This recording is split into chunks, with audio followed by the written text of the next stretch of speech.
Well, hello everybody and welcome to this short video talking about, what happens after an incident where your Helite vest has been inflated. Now, whether this was by accident or because it was, saving you from grievous harm and injury, it doesn't really matter. We're going to step through the actions that you need to take in order to be able to perform that reset. Now, there are two different versions of the Helite triggers available to you these days.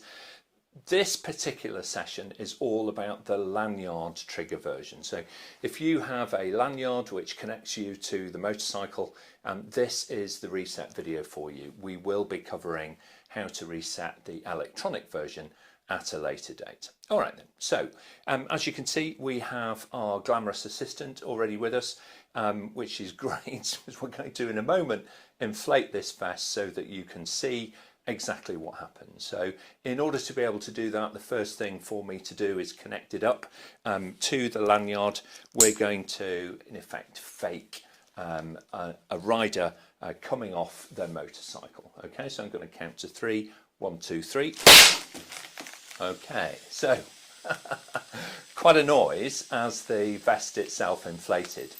Now it goes from 0 to full inflation in a fraction of a second. It's actually faster than we can blink as human beings, so very, very rapid inflation indeed.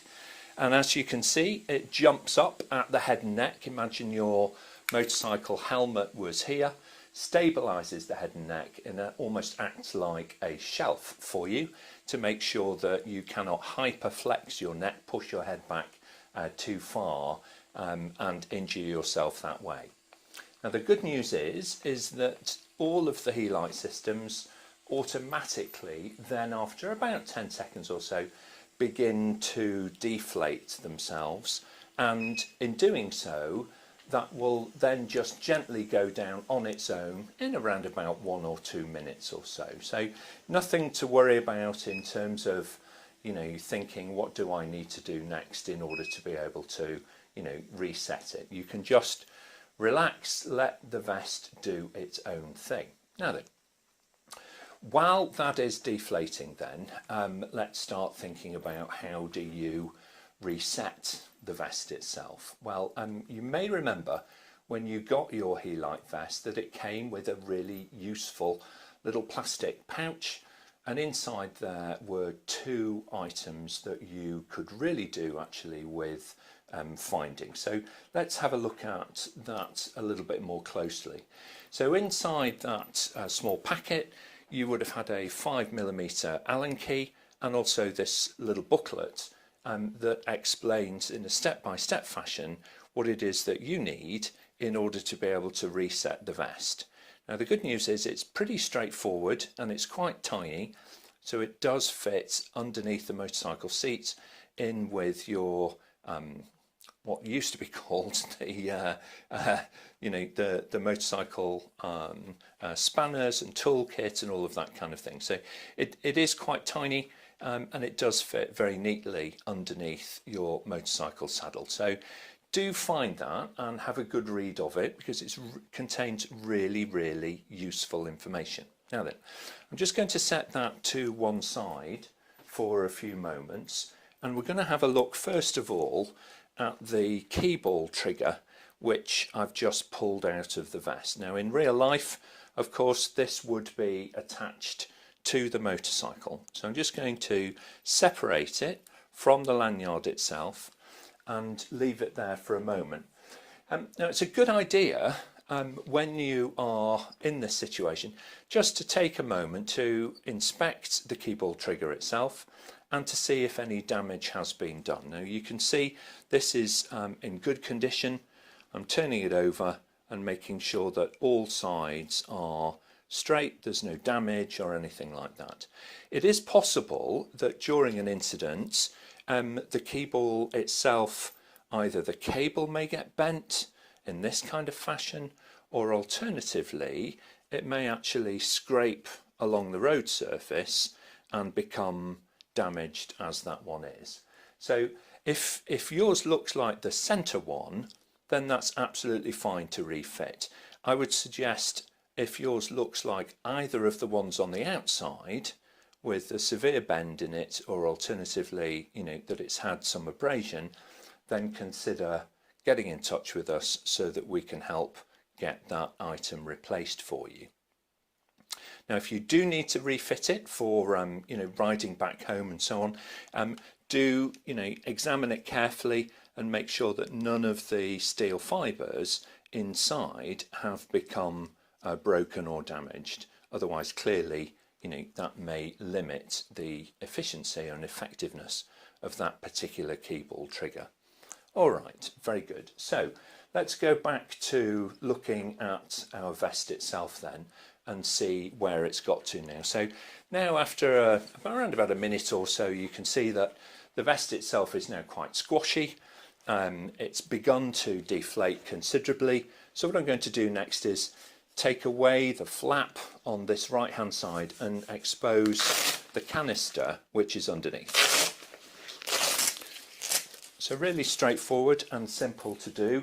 I'm just going to put a little peg to hold that out of the way for us, to make sure that it doesn't collide with your view and obstruct your view. Okay, so you can now see the canister, which is indeed empty. These can often be quite cold to the touch when you have first, in the first few minutes following an incident. The thing to do is just to unscrew it. It just unscrews by hand in a very straightforward way. You may find it easier to do this by, taking the vest off, but for viewing purposes today, I'll leave the vest on the mannequin. Now, as I just extracted the canister, the final centimetre or two from the vest, you may have heard a little bit of the last remaining carbon dioxide being pushed out of the airbag bladder itself. Okay, so here's our canister, and you can see that it has indeed been triggered, and we'll look at the end of that again in a few moments. So I'm just going to put that over next to our keyball trigger that we took from the vest a few moments ago. All right, so what can we now see? There's a couple of things that I want to draw to your attention, if I may. So it's really down here in the area that contains the compressed spring and the slider, which fires up into the steel canister. So let's zoom in a little bit more on that area so that you can see what I'm talking about. So you can now see in this area, this was where the keyball itself was fitted. And just inside there, you can begin to see some of the coils of the spring, which is usually compressed and held down in this area of the barrel down here. Okay, and the way for us to be able to reset this whole trigger mechanism is for us to be able to undo the compression plug, which is fitted at the very bottom of this cylinder. So this is where you need your 5mm Allen key to be able to help you. So just simply insert that into the bottom of the compression plug. If I can find the little hole, it's in there somewhere. There we go. Okay, and then it's a matter of just loosening off the compression plug so that you can undo it. Okay, there we go. Now the compression plug itself does not need to be withdrawn fully. Okay, all that you need to do is to just allow it to come out until roughly it's in line with the lower adjustment band on the vest. So there are 3 adjustment bands that allow you to wear different layers of clothing in the winter, and to allow you to adjust the vest to fit you comfortably. And if you allow the compression plug to come out to roughly around about the top of the lowest adjustment band, then that is roughly about right. Okay then, so the next thing that we need is to go back to getting our keyball trigger that we set to one side a little bit earlier. So let's just go and collect that, and then we'll have a go at refitting it into the trigger mechanism itself. So the keyball trigger itself, very straightforward. Just hold it upside down so that the little ball bearing and its collar, kind of line up with itself. The next thing to do is to place it into the socket. What I do is I hold that with my thumb, and then just with your finger and thumb just begin to tighten up the compression plug. Now the benefit of doing that is that it gives you an opportunity just to check that the keyball trigger is properly seated, and as you can see from a rider's perspective, it really doesn't matter what direction they fall off the motorcycle, that keyball is still going to trigger, it's still going to pull out and generate the force that's needed for the inflation. Okay, so last step now on the trigger mechanism is to recompress the spring, which is contained just above the compression plug. And in doing this, I get my little Allen key again, there we go. It's just really a matter of moving the vest material out of the way so that you can wind that compression plug completely back into position. Now obviously at the roadside when you're doing this, there's several things for you to consider. Best to make sure that you are completely safe and away from any traffic and so on, and that everybody is well protected. There's no point in putting yourself at risk just simply to be able to reset the Helite vest or anything like that. Okay, so you can see now that the compression plug is completely wound in. That has squashed the spring back to its compressed state, and the keyball trigger is still free to move. Now there is no benefit in over tightening that compression plug. Just allow it to screw all of the way in until it stops. There's no benefit in adding any additional pressure. It is just a hard stop to hold that spring in place. Now then, let's go back then to look at the canister that we set aside a little bit earlier. So the canister, when it was discharged, had a large pin that was fired into the base of it, and that has allowed the CO2 to turn from liquid to gas and inflate the Helite vest so rapidly for us. A replacement canister is distinct in the sense that it has no hole at the top of it. So it's always worthwhile having a look at the end of your canister before you refit it into the vest. The main reason for looking at the end is that actually when they're on their sides, these are pretty much indistinguishable from each other. So always just have a look at the end, place the spent canister to one side. As it's steel, that can be put in your recycling when you get home. Okay, so let's take our new canister then and put it back into the vest itself. So quite easy to do. Just hold it again, finger and thumb really, offer it up into the threads and begin to screw the canister in. And this is exactly the same kind of advice that we had when I was talking about compressing the spring. There's no benefit when this canister goes in all the way of over tightening it. Canister itself does not puncture as you put it in, it just waits there for the keyball to be pulled out, the spring to expand and fire the pin into the base of the steel canister. So once you put it in, allow it to stop and then just nip it up between your finger and your thumb like that, and that is plenty tight enough.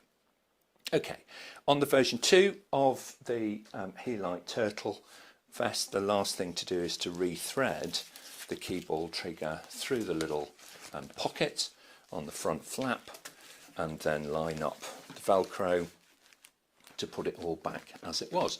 And that vest now is reset, and Helite have always designed these vests to be reset by you when you are out and about. So all that you need to remember is to take a spare canister with you somewhere in your luggage, together with that 5mm Allen key and also the little booklet to help give you those step-by-step instructions. So hopefully this video has given you some good ideas there.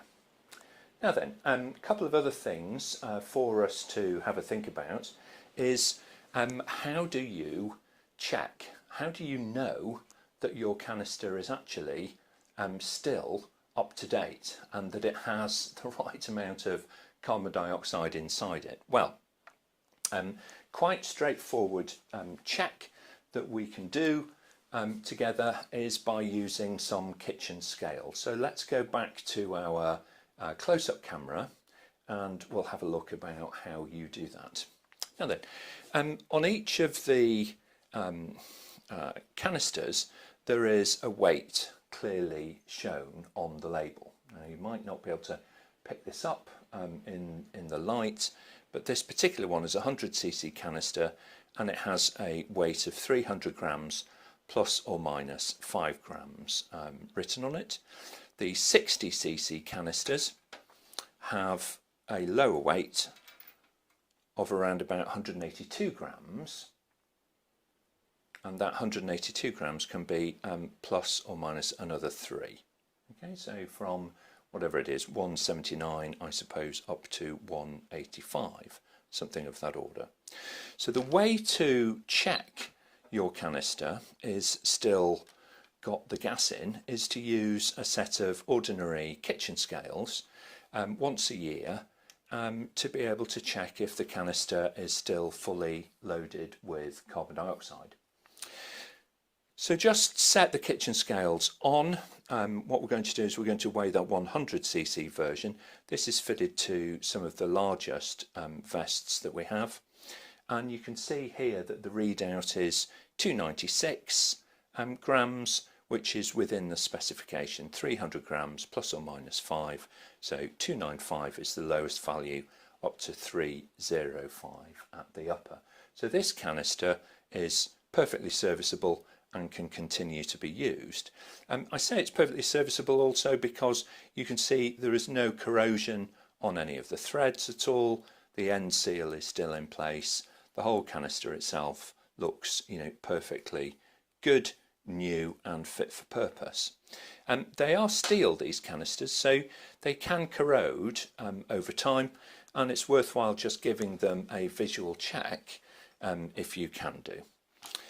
This canister you can see is quite significantly underweight. It's a 60cc. It should be somewhere between 179 and 185, and it's significantly under at 139, and the reason for that is that's the empty one that we took out of the vest a few moments ago. Alright, so really simple check to do once a year. Get out those kitchen scales, use them to your advantage, place the canister from your vest or your spare onto the kitchen scales and take a moment or two, just to double check that they are still within the specification and within the weight. Alright, so let's just summarise then what we've been doing. So the first thing that we did was to inflate the vest. Secondly then we allowed it to deflate itself, but importantly we took the time just to examine that keyball trigger itself and to think to ourselves, is that really fit for purpose to refit? Or if you have any concerns about them, just take a photograph and email them to us, and we can have a look for you and give you some advice pretty easily. The next step then was to remove the canister, the old canister that was spent from the vest.